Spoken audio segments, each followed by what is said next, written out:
and we're Right. excited about your presentation. And so, you're feel free, share with us, tell us what we need to know. Real quickly, let me say wow to all the presenters this evening. This has been wonderful, and I'm honored to be here. And let me give a shout out to Miss Ernestine. She's the one that told me about this organization, so I'm just glad to be here tonight. I am a mental health professional. I have been in the field for about 20 years. My very first job was actually in Goldsboro at O'Berry Center. And my oldest brother is a disabled veteran. And I felt the call at 14. He had what we call a mental breakdown.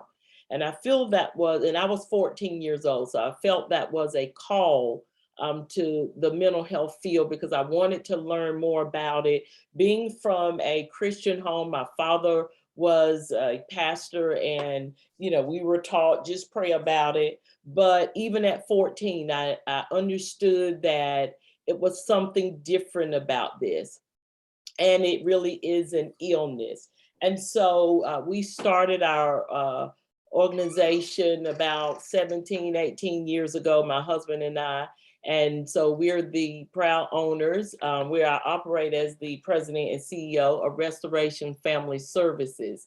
And so we provide mental health and substance use services for individuals in North Carolina and the East Coast. I'm just so excited about the things that, as Mr. Brunton was talking about, what God is doing for all of us in spite of being in a pandemic. And so last year, my mom contracted COVID and died. And then at the end of the year, then I completed a book. I never would have thought all that would happen in a year.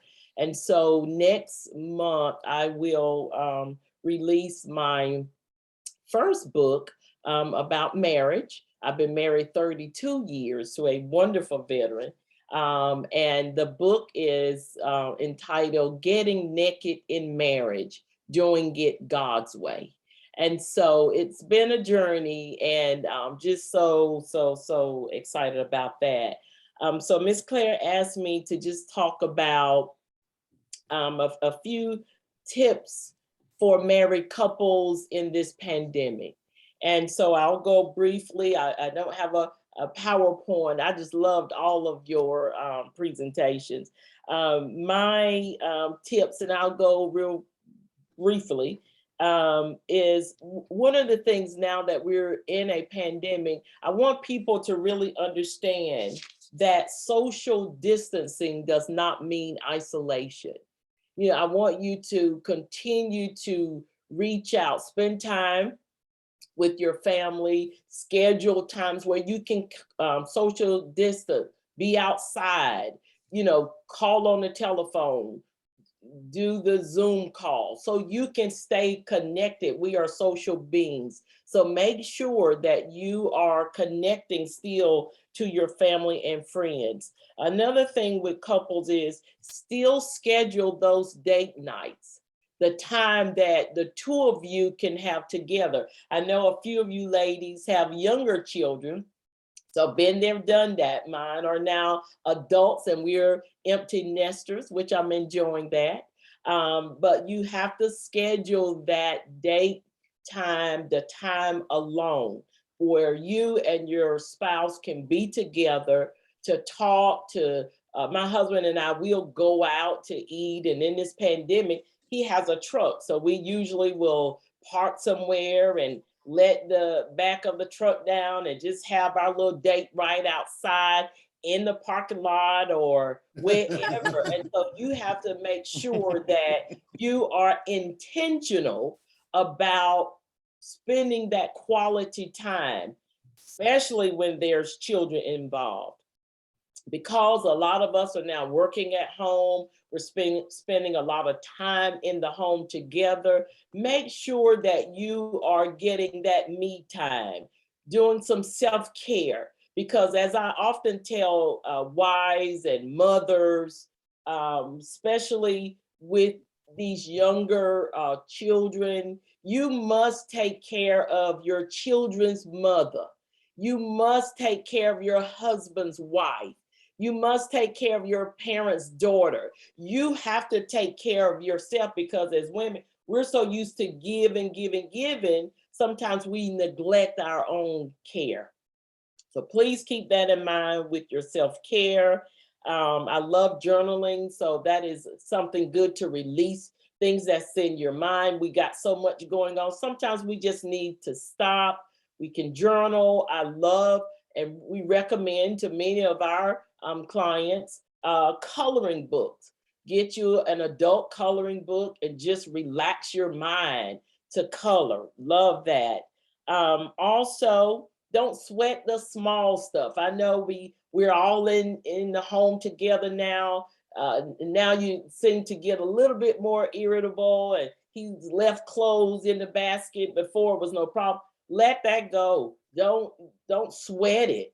Now just enjoy this journey one day at a time. So much is happening, has happened, will happen. We want to just stay encouraged, and certainly in the marriage.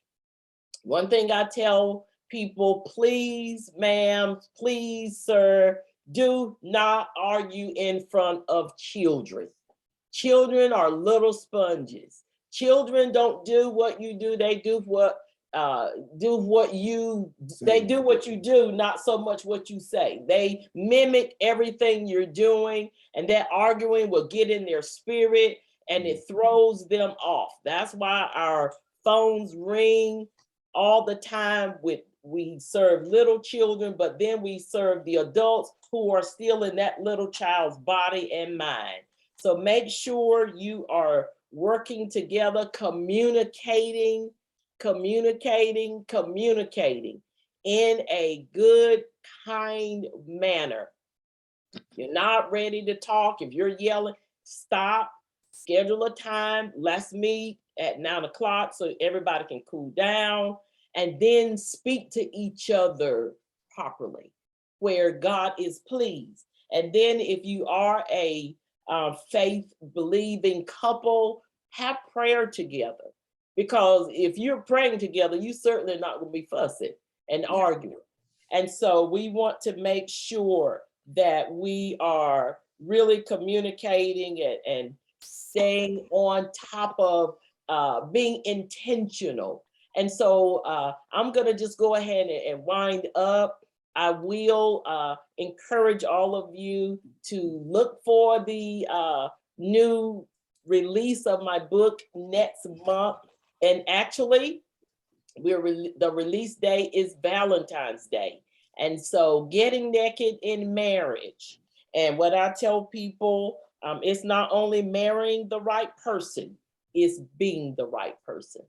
God bless you all. Wow, Very we're so good, impressed. Very That was good. awesome. Mrs. Wooten came to me and said, I've met this person. You must get her. And I can see why. Oh, So thank you, Nancy. Thank Thank you. you, Mrs. Wooten, so very much. Thank you very much. Now, Tony, Ivy, and I'm looking at the names, but there's a screen on. But let me just stop. You're watching Brightside Global Trade. Make sure that you sponsor, and everything is available in the comments.